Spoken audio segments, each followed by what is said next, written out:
Hi guys, thank you for coming back to the Alley Cat channel. Okay, today we're going to talk about Cuba. Okay, so listen, I'll probably do a part 2 to this because me and my husband went to Cuba this year, and I think he should be on this video to like stuff that I left out that you may have questions about and stuff like that, that we both can kind of cover it. So it probably will be a part 2 anyway, because it's going to be kind of quick anyway. But anyway, when you go to Cuba, a great thing to have, we went American Airlines, so that's one thing.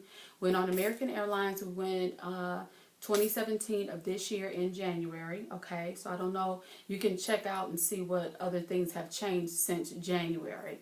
So we went American Airlines. We did get a visa. You make sure you have your visa and your passport, okay? We got our visa through Cuban Travel Services, okay?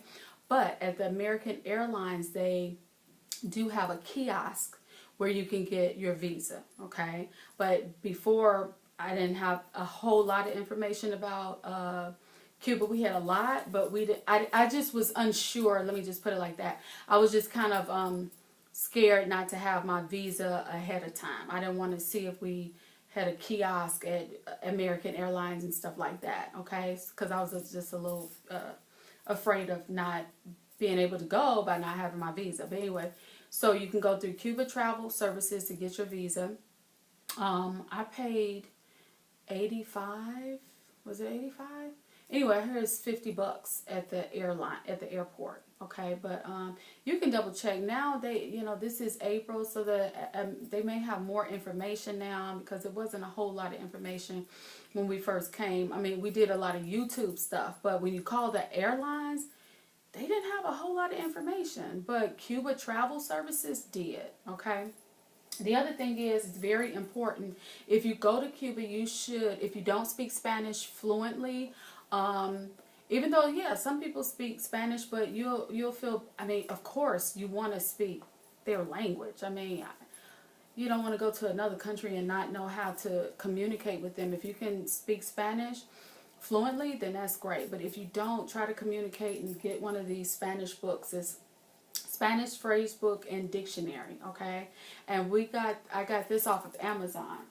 But you can also get this. This is a Webster's dictionary, where it just has kind of like just different, this one has phrases, okay? So that's the difference.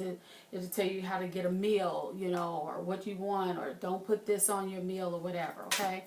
But this one is just words, okay? Just not a bunch of phrases and how to say, I want this on my fish or whatever, okay? So anyway, this is a good thing to have. I got this at the 99-cent store. I got this one on Amazon, I think. But you can go to the bookstore or whatever. But I got this, I mean, just to have with you if you don't speak Spanish. Anyway, the other thing is, when we traveled, we went under, it's 12 categories. It's called the UFAC. It's 12 categories that you can travel under. If something has changed, you need to check that out. But this is as of January 17th, January 14th, 2017, that information. So I don't know if any of that has changed. But you can travel under these 12 categories.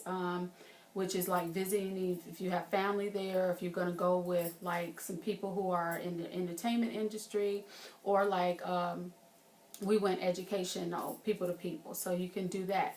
Now, if you're going to do that, you must make sure, just in case, even though they may or may not ask for it, you want an itinerary. Okay? I don't know if you can see this, but you want an itinerary of things that you're going to do every day when you get in. And when I say things that you're going to do, it's going to be educational, like going to the museum, watching the Cuban people dance. And I mean, we had just a wonderful time, and we tried to really give our money to the Cuban people, like the restaurants or people, I don't know, like when you got to go eat, because it's not really, you can't really do, it's not big on, I want to say touristy kind of stuff like that, but the people we stayed with, You know, we didn't stay at a hotel, okay? We stayed at like a bed and breakfast kind of thing, okay? Oh, that's another thing. When you go to Cuba, make sure when you're at the desk, they're going to ask you what address are you staying at. So make sure you have your address, you know, where you're going to stay at. If you're staying at an Airbnb, make sure you have that address to the Airbnb because you're going to have to write it down. They have to see that. Unless things have changed. But as far as I know, from January 2017, okay, that's what we had to do. I had a couple of things written down. Yeah, so you get your ticket. We went through American Airlines. That was great. Get the Spanish book. We got the visa through Cuban Travel Services. Oh, exchanging your money. This is very important. Exchanging your money. What we did was we got euros, okay, and we went to Wells Fargo. I mean, maybe your bank, whatever bank you're at, you can have it. And then what we did was have euros. And then when we got to Cuba, then we exchanged it for the CUC, okay, CUC. That's a cook, okay. They also have the cup. You don't, that is for the Cuban people. So you want the kook. That's for us, for people who don't live there, okay? Now, what we did is, if you have family or you know somebody there, then you can wait to exchange your euros and do it with them or however they want to do it. But we went to the Hotel de Nacional. Hotel de Nacional will let you exchange money, okay? So you can do that there.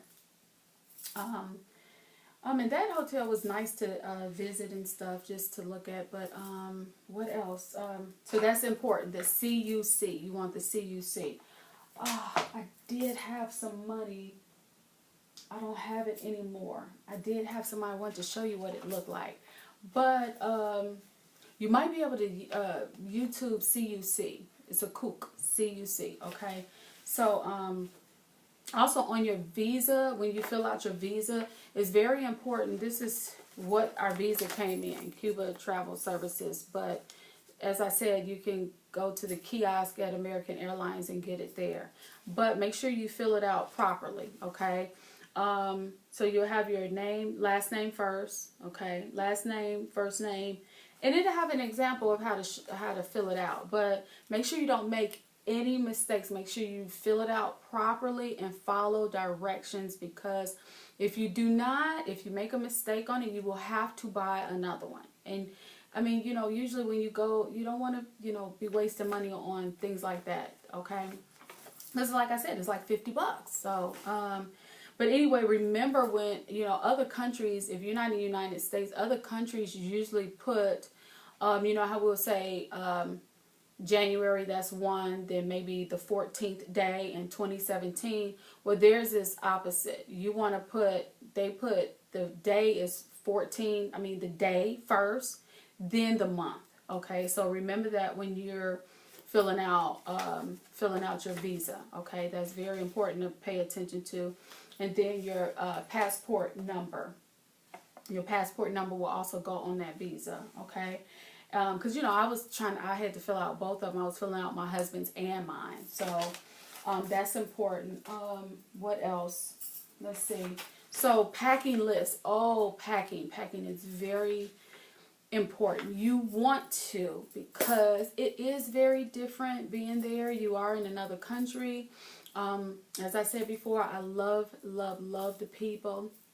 They were so beautiful and inviting. And, you know, even if they're trying to sell you something on the street, you know, embrace the people. Talk to them. Even if you don't want something, no gracias, you know, something like that. But still get to know them. Or, you know, you might say, ¿Cómo está? You know, and then they'll start talking. And some people, you know, speak English and they'll be like, oh, you're American, you know.